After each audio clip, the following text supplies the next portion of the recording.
Bonjour et bienvenue, bonjour à vous toutes et à vous tous. Cette semaine, c'est Julien Paolini, notre invité. Bonjour. Bonjour. Président de l'AUE, de l'AUC, ça dépend, l'Agence de l'urbanisme et de l'énergie de la Corse, donc conseiller exécutif. On va parler de vous aujourd'hui, non pas de vos fonctions, on les découvrira peut-être en toute fin de semaine, mais à quel endroit êtes-vous né, quel jour, quel mois? Alors, je suis né en 1977, le 12 juin, à Paris, et un dimanche matin. Un dimanche matin, ouais. Un dimanche matin presque d'été finalement. Voilà, c'est ça, un début d'été avant d'attaquer une saison estivale, et je crois que dans des conditions peut-être un peu particulières, parce que le dimanche, c'est pas forcément là que les structures hospitalières sont les plus à même d'accueillir. Même une naissance, ça a été compliqué. Même une naissance, non, mais j'ai le souvenir de ma mère qui a le souvenir d'un dimanche un peu particulier lors de son arrivée à l'hôpital. Bon, c'était son deuxième enfant, donc elle avait quand même une petite expérience. Mais elle me dit souvent que voilà, c'est toujours un moment particulier, bien sûr, dans une vie, mais qu'elle a été marquée par le fait que ce soit un dimanche et que les conditions n'étaient pas tout à fait celles qu'elle attendait avec un médecin de remplacement, etc. Donc voilà les souvenirs que j'en ai. Ça n'a pas changé beaucoup depuis dans les structures hospitalières. Alors, les premières années se passent là-bas. Oui. Quels souvenirs vous en gardez? Très peu, puisque j'y suis resté très peu de temps, je crois que uniquement jusqu'à l'âge de 2 ans, gardé par une tante moitié corse, moitié bretonne. Donc, j'en garde très peu de souvenirs, sauf ceux qu'on a pu me raconter. Donc, une tante bretonne spécialisée dans les frites et qui m'a fait aimer aussi le beurre. Donc voilà ce que j'en garde, je crois, aujourd'hui. Entre le beurre et l'huile d'olive, du coup, que vous avez pu découvrir en Corse après. Donc une fratrie de 2 enfants. Trois enfants, un frère aîné âgé d'1 an et demi de plus que moi, aujourd'hui malheureusement décédé, et un frère plus jeune de 3 ans, donc 3 frères, donc d'âge assez rapproché, donc pas évident pour ma mère notamment. C'était du sport. Aussi bien au plus jeune âge qu'à l'adolescence. Alors, les premiers souvenirs, ils viennent de quand? Vous quittez Paris à 2 ans pour aller où? Alors, tout d'abord à Nice, pour suivre notamment mon père, puisque ma mère ne travaillait pas à cette époque-là pour se consacrer à élever ses 3 enfants, donc ses 3 garçons. Et mon père, donc, qui a quitté Paris quand j'avais 2 ans pour se rapprocher de Nice et ensuite à terme pour se rapprocher de la Corse quand j'avais 10-12 ans. Donc voilà, je crois que c'était une volonté petit à petit de se rapprocher de la Corse qui s'est concrétisée, je dirais, 10 ans après ma naissance. Donc 2 ans à Paris et puis ensuite les années suivantes à Nice. Donc beaucoup de souvenirs, bien sûr, quelques souvenirs plutôt à Nice, je dirais, de l'école primaire, mais surtout des souvenirs l'été au village, à la fois dans mon village maternel, donc qui est le village de Rospigliani, et dans mon village paternel et maternel, qui est la commune d'Oubedros, dont aujourd'hui j'ai la chance d'être le maire. Donc essentiellement ces souvenirs-là, à la fois de l'arrivée au village et surtout des départs en fin d'été qui sont toujours très douloureux lorsqu'on est sur le continent. Voilà pour les souvenirs, je dirais, les plus marquants de la petite enfance. Vous aimiez l'école? Alors... on veut la vérité. Oui, non, je crois franchement... Plutôt chapardeur ou plutôt... Non, j'ai toujours... je crois avoir été un enfant à la fois réservé, timide, peut-être un peu, je dirais, sur une autre planète, c'est-à-dire rêveur aussi, très joueur, même seul. En tout cas, c'est comme ça que mes parents me décrivent enfant. Et donc, un enfant finalement assez facile à l'école, qui a toujours un peu travaillé tout seul, en autonomie, si on peut le dire ainsi. Et donc, je ne crois pas que j'ai été ni difficile, et donc plutôt, oui, enclin à aller à l'école et à apprendre. Qu'est-ce que vous aimiez petit? Alors, j'aimais, comme beaucoup d'enfants, le sport, bien sûr, le foot, dans la cour d'école avec les t-shirts comme pour faire des cages, Ça, c'est très marquant. D'ailleurs, j'en ai oublié quelques-uns dans les cours d'école, et ce qui m'a valu une réputation d'étourdi. Et après, beaucoup le dessin également, tout ce qui était dessin. Et je crois que ça m'est resté. J'ai toujours été attiré par les plans, par les cartes, par les chiffres. Donc, et un esprit peut-être scientifique. Voilà. Merci beaucoup Julien Paolini. On va vous retrouver demain pour parler à nouveau de vous. À demain. À demain. Bonjour et bienvenue. Bonjour à vous toutes et à vous tous. Julien Paolini est notre invité. Bonjour. Bonjour. Président de l'Agence de l'urbanisme et de l'énergie de la Corse, maire d'Oupétrose aussi. On ne l'a pas précisé hier, mais c'est important. Vous arrivez en Corse vers 10-12 ans. C'est ça, tout à fait. À Bastia. À Bastia. Au vieux lycée. Donc, au collège du vieux lycée. Au collège du vieux lycée, pour ceux qui connaissent, à côté du palais de justice, dans le cœur de Bastia. Et là, il n'y avait plus ce déchirement de devoir repartir, ce que vous nous disiez hier? Non, ça a été l'été où on n'est jamais reparti. Je crois que ma mère, du jour où elle a remis les pieds en Corse, puisqu'elle y a passé ses plus jeunes années, hein, je crois qu'elle y est restée jusqu'à l'âge de ses 2-3 ans avec mes grands-parents paternels au village de Rospigliagne. Et depuis qu'elle est rentrée, donc lorsqu'on avait 10-12 ans, je crois qu'elle n'est jamais repartie de la Corse. Et donc, nous, on a pu faire ces voyages réguliers à toutes les vacances scolaires à partir de ce moment-là, de cette rentrée au collège. L'adolescence, comment ça se passe? Toujours réservé, toujours avec vos crayons de dessin? L'adolescence, oui, je crois toujours avec ce même caractère d'enfant, assez timide, assez réservé, pas de crise d'adolescence, je dirais, on grandit tranquillement, où on conserve beaucoup de choses pour soi, je dirais. Hein, c'est secret. Voilà, pas de témoignages, je dirais, forts hein, de ce moment charnière de la vie, quelque chose de contenu, voilà, que j'ai contenu en moi, donc une adolescence tranquille, je dirais, hein, qui s'est terminée peut-être avec au lycée. À quoi rêviez-vous secrètement? À quoi? C'est difficile comme question. Je pense que je m'inquiétais pas tellement de l'avenir. J'avais pas de plan de carrière, j'avais pas de grands objectifs, je continuais mon petit bonhomme de chemin. Sérieusement, j'ai jamais été le premier de la classe, j'ai jamais été le meilleur, j'ai jamais été non plus le plus mauvais. Quelqu'un, je dirais, moyen, hein, qui a suivi ses études normalement, en faisant, je dirais, le minimum syndical pour avancer, mais sans ambition particulière. Et je crois que c'est venu plus tard, avec l'âge, ça s'est construit petit à petit au lycée et puis surtout après à l'université, mais je ne poursuivais pas de rêve particulier. Vous aviez des matières de prédilection? Est-ce que vous aviez déjà un profil qui se dessinait? Oui, bien sûr, forcément. Il y a certaines matières, je dirais dont je me tenais un petit peu éloigné.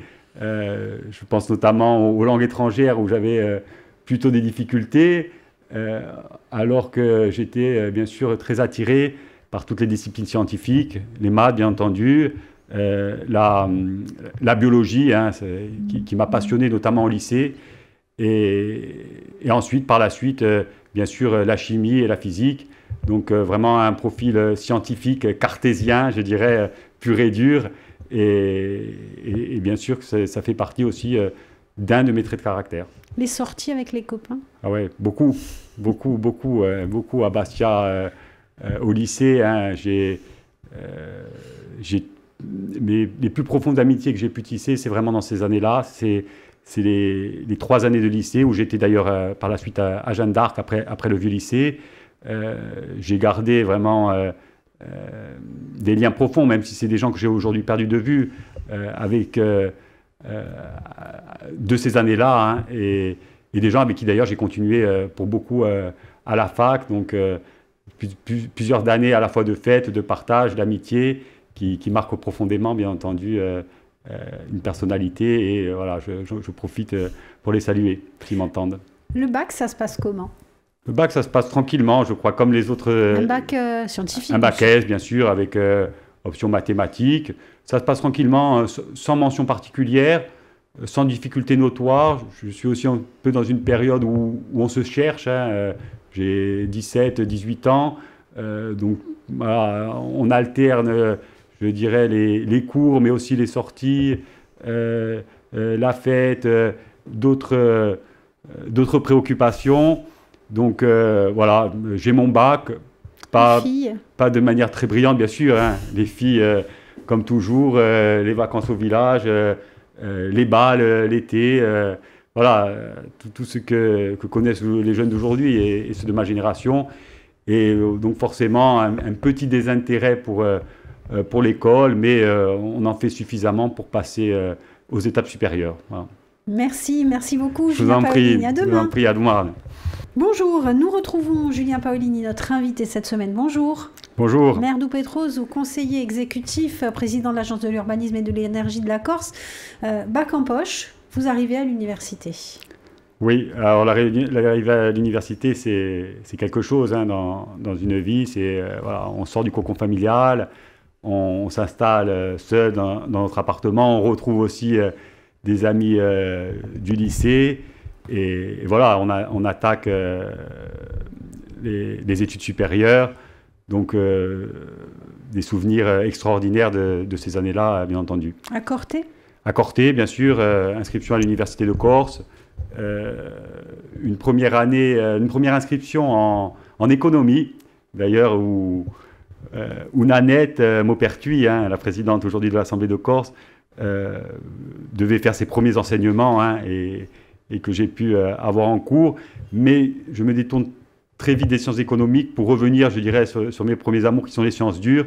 Et l'année suivante, je m'inscris en sciences de la vie et de la terre, à l'époque, pour faire donc de la chimie, de la biochimie et de la biologie. C'est un classique dans cette émission, mais vous étiez plutôt soirée étudiante ou rat de bibliothèque? J'étais plutôt, même beaucoup, soirée étudiante. C'est là que j'ai pu construire des amitiés avec, bien sûr, des gens de Bastia, du centre Corse, ou encore de la région ajaxienne, puisqu'on avait la chance à l'Université de Corse de tous se rassembler en un même lieu, et puis aussi les premiers pas de militants, tout d'abord au sein de la Juventud Paoline. Il m'est arrivé souvent de raconter que mes premiers tracts, je les ai distribués avec Jean-Félix Aquavive, qui était à l'époque président de la Juventud Paoline, dans les cités de Grosseto, et ça fait partie de mes premières actions militantes. Et bien sûr, ça s'est poursuivi, mais cette conscience politique, bien sûr qu'elle s'est forgée à l'université, même si, je crois, ce qui m'a marqué aussi, c'était un livre, bien avant cela, un livre écrit par Edmond Simeoni, Le piège d'Aléry, qui était dans la bibliothèque de mes grands-parents à Pitraner, maternelle, et pourtant, ils n'étaient pas nationalistes à l'époque. Mais voilà, une de mes premières lectures aussi qui m'a fait prendre conscience, je crois, du premier Corse, et là, c'était, je dirais, à l'adolescence. Ce déclic, justement, il vient de là, il se concrétise à l'université?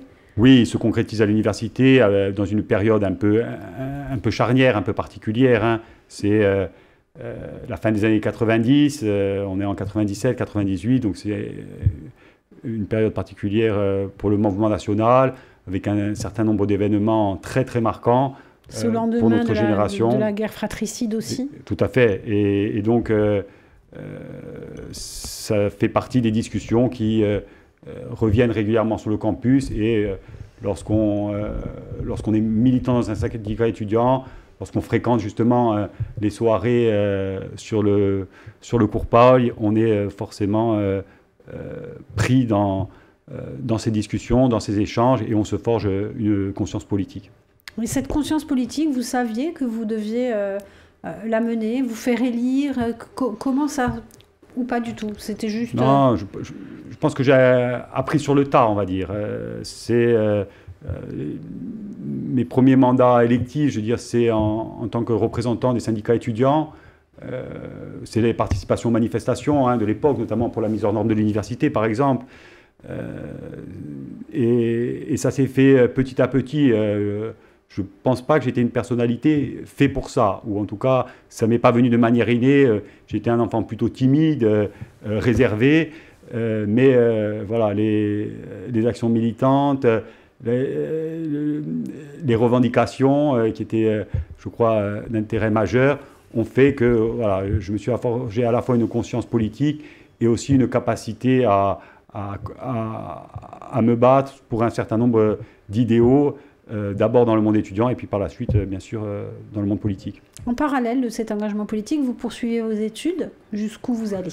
Alors, en effet, hein, je poursuis mes études et des études qui m'intéressent de plus en plus. Donc, en gros, plus j'avance et plus ça me plaît, sans avoir forcément l'idée précise de ce que je vais en faire.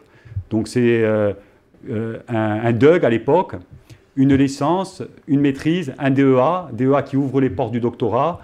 Donc j'entame un doctorat en chimie organique. Je travaillais notamment sur la composition des huiles essentielles, puis par la suite les produits agroalimentaires, comme les miels ou encore les agrumes. Donc une thèse de doctorat que je soutiens au bout de 3 ans ou 3 ans et demi, donc assez rapidement, hein, et qui m'ouvre les portes de l'université, où j'ai été recruté par la suite, quelques années plus tard. Je crois que c'était 5 ans plus tard, en 2010. Hein, mon doctorat, je le soutiens en 2005. Et je suis recruté en 2010 en qualité de maître de conférence. Donc finalement, je n'ai jamais quitté les bancs de l'université. Merci beaucoup, Julien Paolini. À demain. Merci à vous, à demain. Bonjour et bienvenue. Nous retrouvons Julien Paolini. Bonjour. Bonjour. Notre invité cette semaine, conseiller exécutif, président de l'Agence de l'urbanisme et de l'énergie de la Corse, maire d'Upietroso également. Les premiers pas dans la vie active, c'est à l'Université de Corse. Oui, c'est à l'Université de Corse, donc en qualité de maître de conférence. Je passe mon concours en 2010. Et ensuite, je dirais que aussi bien durant les années de doctorat, même si j'ai continué à militer au sein des syndicats étudiants, les 10 années qui suivent, je dirais de 2010 à peu près à 2018, hein, je les consacre essentiellement à ma carrière professionnelle, à faire de l'enseignement, à faire de la recherche dans un certain nombre de secteurs liés à la valorisation des ressources naturelles. Après cette carrière professionnelle sur laquelle vous vous focalisez, vous recollez, vous remettez les pas dans la politique. Oui, je recolle à la politique, notamment suite aux élections municipales. C'est en 2014, sur la commune d'Oubedroz, où je me présente tête de liste d'une liste d'opposition à la municipalité de l'époque, hein, plutôt tendance jacobiste, pour justement promouvoir un certain nombre d'idées, notamment celles relatives à la lutte contre le clientélisme, le clanisme, à la revitalisation dans les villages, et à une nouvelle génération, je dirais, qui veut avoir toute sa place dans les politiques qui sont menées notamment en faveur de l'intérêt de la montagne. Donc, retour en politique avec une campagne municipale qui c'est plutôt bien passé, puisqu'on a perdu à l'époque, mais seulement pour une trentaine de voix. Donc vous vous dites, finalement, il y a quelque chose à faire.